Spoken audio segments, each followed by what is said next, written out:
Compressed biogas का जो plant लगा है आप वहां पर दीजिए, उसका दाम भी मिलेगा, पर्यावरण की रक्षा भी होगी। धुलिया पार में उस प्रकार का फिनाइल ने अपना एक उद्यम लगा लिया है कंप्रेस्ड बायोगैस का। यानी आम के आम और गुठली के भी काम, पर्यावरण भी बचेगा तो हम स्वस्थ रहेंगे, और हम स्वस्थ रहे तो प्रधानमंत्री जी के विकसित भारत की संकल्पना को आगे बढ़ाने में अपना योगदान दे देंगे। आज यह सच है कि देश की सबसे बड़ी आबादी का राज्य उत्तर प्रदेश है। उत्तर प्रदेश में हमारा 55 से 60% जो जनसंख्या है यह कामकाजी है, यानी ये युवा वर्ग है। और हमारा सौभाग्य है कि उत्तर प्रदेश देश के अंदर सबसे युवा राज्य भी है। स्केल है, लेकिन इस स्किल को, इस युवा को स्किल के साथ जोड़ना है, इसका स्किल डेवलपमेंट करना है। गीडा ने इसीलिए नेपेड की एक शाखा यहां पर खोली है और नाइलेट की शाखा के माध्यम से वह यहां ट्रेनिंग दे रहे हैं। कैंपस सिलेक्शन होगा, उद्योगों में उन नौजवानों का यहां पे समायोजन होगा।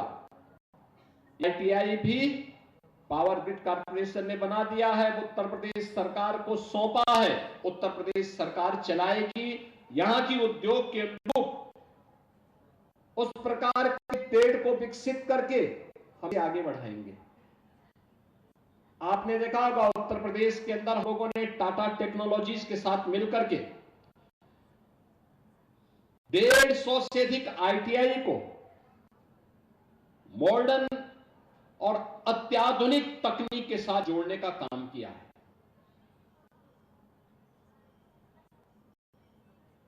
इसको पूरे प्रदेश के अंदर फैलाने का काम हो रहा है। आज नौजवान ड्रोन के बारे में जान सके,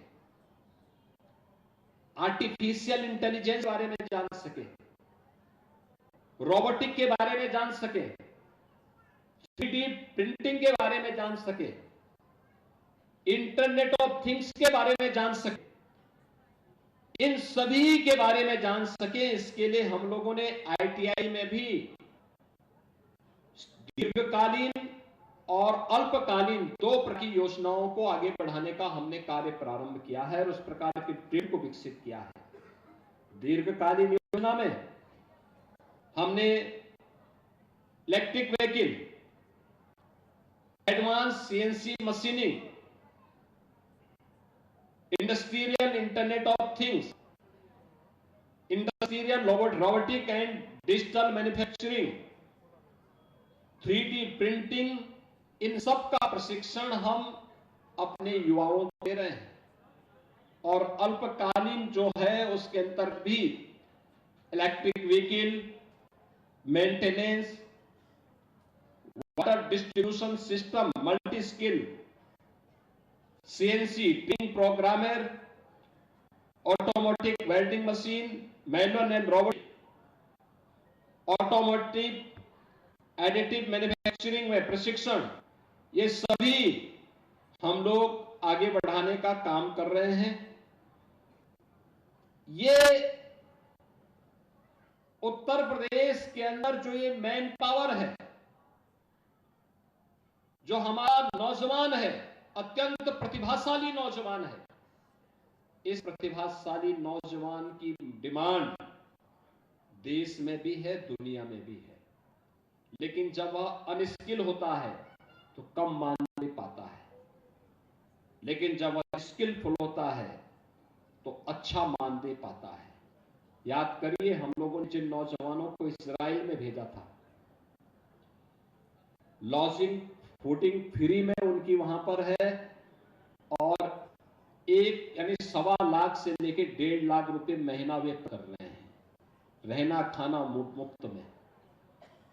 अगर बड़े पैमाने पर आज जर्मनी मांग रहा है, जापान मांग रहा है, दुनिया के तमाम देशों में मांग हो रही है, अगर इन नौजवानों को उसके साथ हम ट्रेनिंग के साथ जोड़ करके, लैंग्वेज के साथ जोड़ करके उस कार्यक्रम को आगे बढ़ाएंगे तो देश और दुनिया के लिए अत्यंत उपयोगी होगा।